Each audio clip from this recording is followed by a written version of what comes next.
Hello, welcome to day 78, November 17th of Bible in the Year. I only got a maximum of 2 points from it this time, unfortunately, but still, it's something rather than nothing. Even if I did get nothing, it'd still be good that I've actually read my Bible.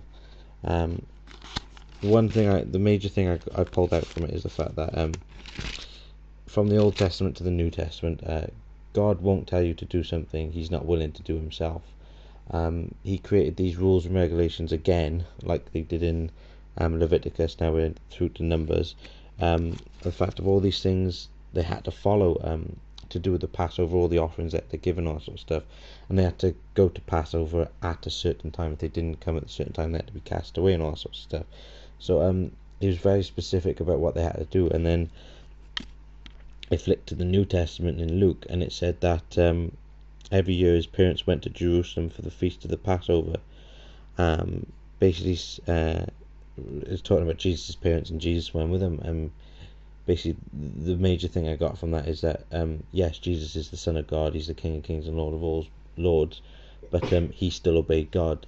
He was the only one who had the excuse or the permission, if you will, to disobey God and do his own thing, because he's the King of Kings, but he still went by on what God wanted everyone to do.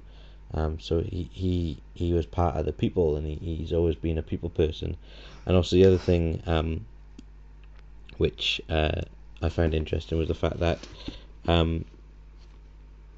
where his mum and dad were walking away, and they was without him for an entire day, and they didn't even know their son was missing. And it took them 3 days then to find him again. And they're like, "Oh, we were so anxious for you," and all sorts of stuff. And Jesus said, "Why were you searching for me?" He asked. Didn't you know I had to be in my Father's house?" But of course, Jesus always spoke in like confusion language, which is another way of saying it. But they didn't understand what he was saying. It actually says that in the Bible. But the best thing I pulled out from that is the fact that Jesus obeyed his parents, and it said, "And Jesus grew in wisdom and stature and in favour with God and men."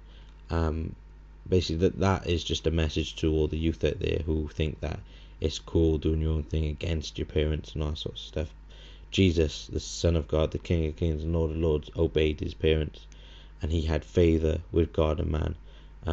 So that's another thing we should take into account, is the fact that God will never ask you to do something He's not willing to do Himself, and two, obey your mum and dad, because Jesus said you had to, basically, and Jesus done it. He proved it as an example, and you'll have favour with God. So that's what I got from it. And I thank you all for watching again, and I'll see you soon.